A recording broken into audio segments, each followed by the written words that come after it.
The movies start with Curtis is standing in his backyard when the sky turns black in seconds.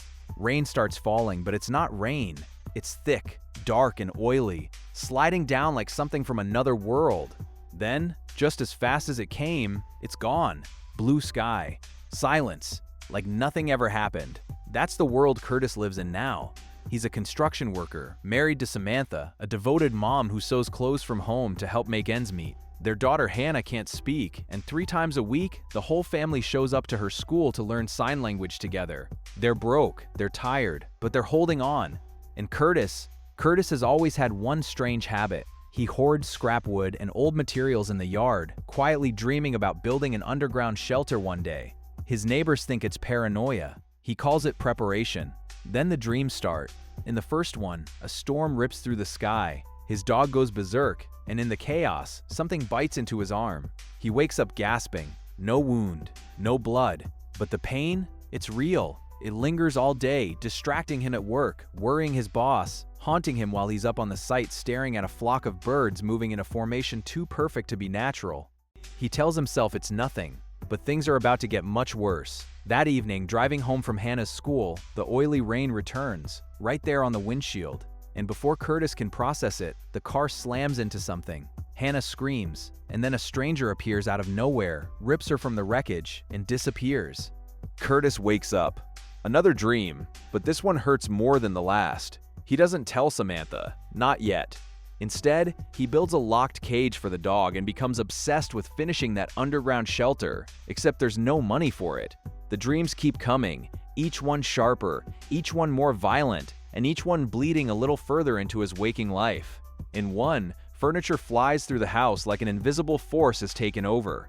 In another, a strange man just stands outside, staring at Hannah through the window. Desperate for answers, Curtis buries himself in library books, searching for anything that explains what's happening to him.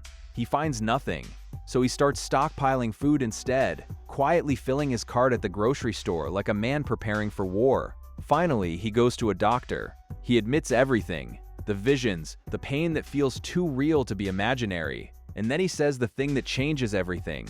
His mother had paranoid schizophrenia. The fear on his face isn't about the storms anymore. It's about himself. The next day at work, Curtis hears thunder crash overhead. He looks up, clear sky. He turns to his coworker. The guy heard nothing at all.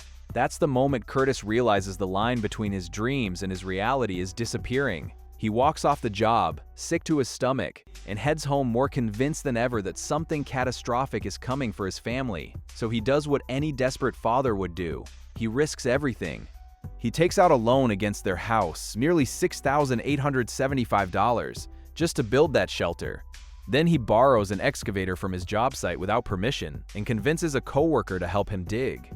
When Samantha finds out, she's furious. They can barely pay their bills, and now he's gambling their home on something she doesn't understand. Their fight is explosive, and that night, when the medication fails to hold back another nightmare, Samantha watches him thrash in his sleep, and something in her shifts. He finally breaks down and tells her everything. The dreams, the pain, the fear eating him alive. And instead of walking away, she stays. She promises they'll get him real help. It's a small, quiet moment of hope in a story that keeps threatening to fall apart. But hope doesn't last either. The very next day, Curtis asks his boss to transfer the coworker who helped him dig, because in his latest dream, that same friend turned on him violently. It doesn't matter that it isn't real. To Curtis, it might as well be. On his way home, he buys 3 gas masks. One for him, one for Samantha, one for Hannah. Then comes the dream that breaks him completely. Samantha, standing in the kitchen, staring silently at a knife on the counter. He wakes up shaking, and when she reaches for him at breakfast, he flinches away from his own wife. That's when his boss shows up. Not for a friendly visit, to fire him. The company found out about the stolen equipment, and just like that, Curtis loses his job and along with it, the health insurance keeping Hannah's treatment alive. 2 weeks, that's all they have left. Samantha reaches her breaking point. She grabs Hannah and walks out, but she comes back. That evening, she hands Curtis every dollar they've saved and tells him, no more fear, no more running from ghosts. It's time to rebuild. He agrees. For a moment, it feels like maybe, just maybe, they can put this behind them. Big mistake to think it's over. At a school dinner, Curtis runs into the coworker he got fired. The man is furious, blaming Curtis for destroying his life too. and in front of the entire room, Curtis snaps. He knocks over a table, screaming that a storm is coming and no one is ready for it. Total silence. Total humiliation. Samantha has to drag him out. That night, the dream returns. The birds, the storm, Hannah in danger, sirens screaming through the air.